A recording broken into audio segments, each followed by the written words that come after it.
Merci beaucoup, Monsieur le Premier Président. Merci également aux distingués et honorables juges. Merci au procureur général près la Cour de cassation pour cette opportunité. Opportunité qui va s'inscrire désormais dans mon histoire politique. De prime abord, étant croyant de naissance, je voudrais commencer par Psaume 34, 19, qui dit ceci: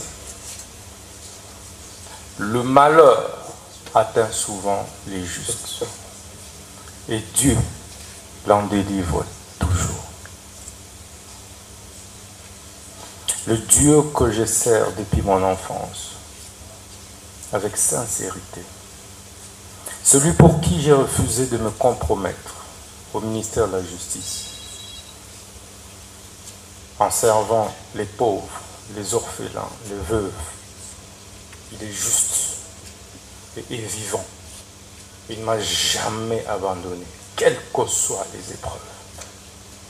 Je crois en lui et je sais qu'il me viendra au secours, même en dernière minute. C'est pourquoi, Monsieur le Premier Président, je veux également dire que l'histoire me rétablira et Dieu de mes ancêtres me rétablira et me justifiera, je veux dire. J'ai dû démissionner de mes fonctions de ministre d'État, ministre de la Justice et garde-sceaux, après avoir rendu des loyaux services à la République, pris autant de risques pour ce pays, face à une guerre d'agression qui était pendante, où tout le monde a lâché. J'ai tenu bon et prêt à donner de ma vie pour cette République. Mais aujourd'hui, cette justice que j'ai servie avec tant d'amour m'a tout arraché, mon honneur, ma crédibilité, ma dignité, mon directeur de cabinet.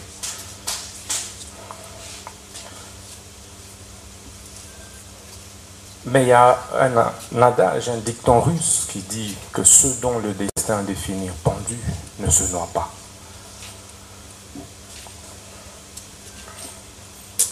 Monsieur le Président, ce procès de ma vie était la dernière preuve que j'attendais pour confirmer que j'étais dans le bon, dans la lutte pour la justice juste et équitable pour tous. Ça ne me serait pas arrivé, je douterais de moi et de la lutte que j'ai menée depuis l'école, où j'ai créé, alors que je n'avais que 15 ans, l'association de lutte contre la tricherie. Et à l'université protestante au Congo, j'ai créé l'association de lutte contre les antivaleurs, président des étudiants.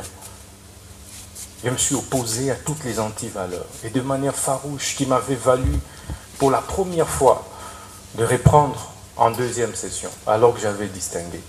Et je payais ce prix avec honneur. Au ministère de la Justice, je subis la même injustice, alors que je voulais faire mon travail correctement, redresser les choses, pour le bien de tous, le bien du pays et des générations futures. C'est pourquoi ce procès est historique. Historique, Monsieur le Premier Président, parce que il me rappelle autant d'autres procès historiques, notamment celui de Patrice Emery Lumumba, dont je suis la réincarnation. En 1956, pratiquement au même âge, il avait été condamné à 1 an d'emprisonnement pour détournement des deniers publics. Mais quelques années plus tard, il sera notre héros national.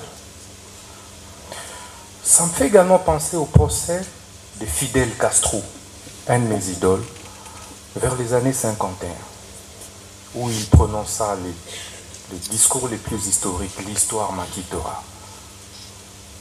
Quelques années plus tard, il prit le pouvoir et il reste aujourd'hui les héros de Cuba. Ça me fait également penser au procès de Lula da Silva, et ça c'est le plus récent. Ancien président brésilien, mais jugé, condamné pour corruption. Et ça, c'est en 2017. Au sortir de la prison, il a été président de la République jusqu'à aujourd'hui. Ce procès me fait penser au procès d'Étienne Tshisekedi Lumumba et de ses compagnons de lutte vers les années 80, parce qu'il luttait pour le changement. Il a été condamné, mais aujourd'hui, il reste une référence, un modèle, et son fils est président de la République démocratique du Congo. Ce procès, enfin, me fait penser au procès des Mandela. Mandela, vers les années 59, mais exactement 62. En 62, il a été condamné injustement. Et il a fait 27 ans en prison. Mais sort de là, président de la République d'Afrique du Sud. Et, Monsieur le Président, vous verrez que c'est pratiquement au même âge, c'était pratiquement à mon âge, que tous ces grands leaders ont connu des procès injustes. Et c'est ça qui construit ma conviction et qui m'a construit ce mental d'acier de faire face à cette épreuve que je ne conseillerais et souhaiterais à personne dans la vie, même pas au ministère public. Parce que ça m'a déchiré. Parce que ça m'a détruit intérieurement. J'ai été trahi. Mais un jour, je parlerai. Je suis un homme d'État, je me tais. Le ministère public sait que je suis incapable. Je suis très content parce qu'il est épinglé sa nièce qui a fini une année après moi à l'université. Je suis un homme, certes avec beaucoup de défauts, parce que je ne suis pas Dieu. Mais j'essaye d'être correct, sincère et honnête. Pour preuve, je ne me suis pas contredit lors de différentes auditions. Que ce soit au niveau du parquet, que ce soit ici. Parce que je pense que quand on est gouvernant, on doit assumer ses actes. Et je voulais assumer tout ce que j'ai fait. Même si mes collaborateurs ont posé un acte, je suis responsable, j'assume tout en tant que responsable. Ce procès, Monsieur le Président, c'est donc, me fait penser à un syllogisme simple. Le premier, l'on demande, l'on instruit le ministre d'État, ministre de la Justice, le garde des Sceaux, à construire une prison. Le ministre d'État, ministre de la Justice, s'active à construire cette prison. Et on conclut par la suite en disant que le ministre de la Justice a détourné les fonds destinés à la construction de la prison, alors que ces fonds sont logés en banque. Toutes les autorités ont été informées. Deuxième syllogisme qui résume ce procès, c'est le ministère public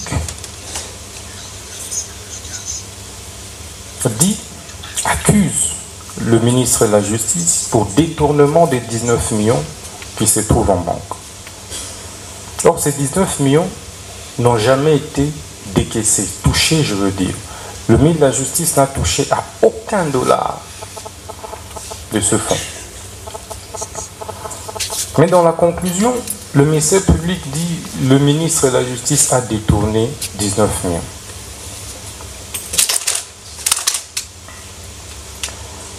Je suis perdu face à ces syllogismes.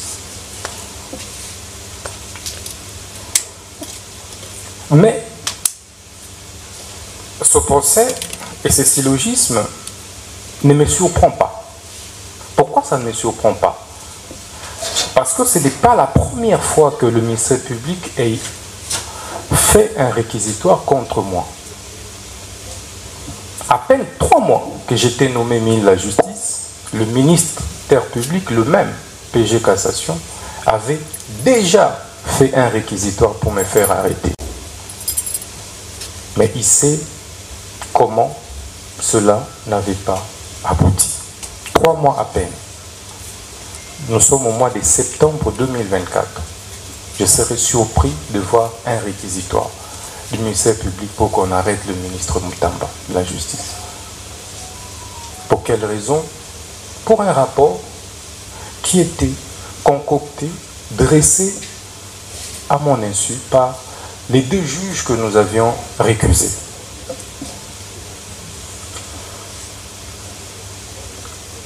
Monsieur le Président, vous comprendrez que ça ne me surprend pas.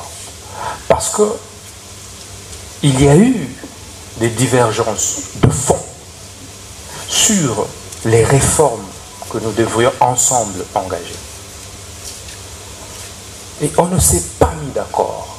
Est-ce qu'autant que l'on puisse recourir à la justice pour pouvoir régler ces divergences?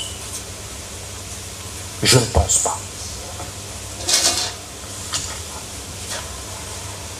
C'est pourquoi je veux dire que ce procès qui m'a été imposé par le ministère public, c'est un procès, comme on dit à Lingala, Yanko. Tola Kisaï, que Bissonde Toza Makasi. Président, sur cette terre, avec ma petite expérience de la vie politique, on n'est jamais assez fort éternellement pour l'être toujours. Le temps a un pouvoir réparateur.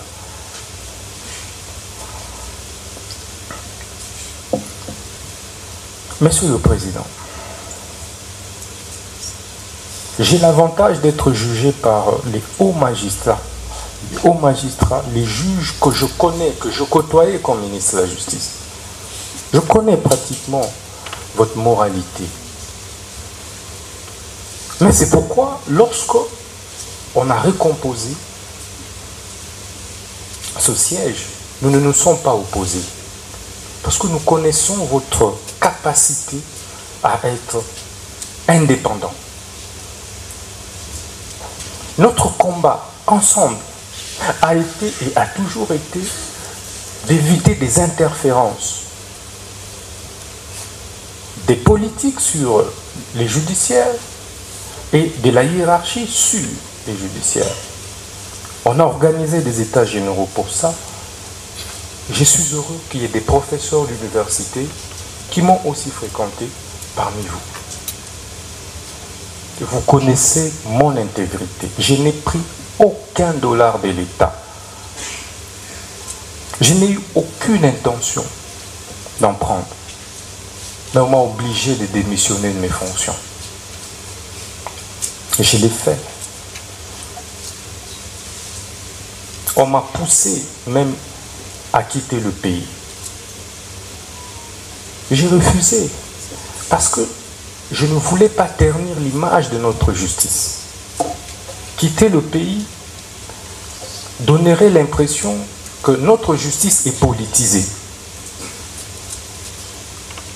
C'est pourquoi j'ai accepté, malgré la maladie, malgré tout ce que j'ai connu par la suite, d'affronter votre haute sagesse, que vous n'êtes pas obligé, vous n'êtes pas appelé, vous hauts magistrats, la plus haute instance judiciaire de notre pays, à régler nos problèmes de leadership au sein du gouvernement au niveau de la justice. Si je gênais, ce n'était pas la justice. Il y a eu remaniement qui venait de se passer. On pouvait me faire partir par ce remaniement. Mais hélas, on a préféré venir par devers vous. Et je sais que vous êtes sage. Monsieur le Premier Président, vous êtes un grand professeur d'université que nous connaissons, et c'est même pourquoi vous avez conduit des mains de maître avec sérénité, avec assurance. Vous nous avez donné des assurances d'une justice juste lors du déroulé des débats. C'était calme, apaisé, tout le monde a parlé, et je tenais à vous en remercier. Monsieur le Premier Président, Messieurs de la Cour, vous avez le choix de condamner un innocent et de l'acquitter en entrant dans l'histoire par la grande porte. Par la grande porte. L'histoire nous renseigne que vos prédécesseurs, qui n'étaient pas plus brillants que vous, qui n'étaient pas plus intègres que vous, ont dû faire valoir la justice. Et la vraie justice. Moi, je crois en vous. Je ne voudrais pas que le réquisitoire du ministère public, qui est malheureusement beaucoup plus personnalisé, nous ne pouvons pas révéler tout ce qui s'est passé dans nos relations entre ministre et la justice et parquet, toutes les divergences qu'il y a eu, tout ce qui s'est passé. Vous, en tant que notre indépendant, vous direz le bon droit. C'est par ce mot que je tenais à vous remercier du fond du cœur. Il y a certes eu des tensions que le ministère public a qualifiées de propos discourtois. Je retire tous ces propos avec beaucoup d'humilité parce qu'il s'agissait d'un procès de ma vie et que j'étais obligé de me défendre.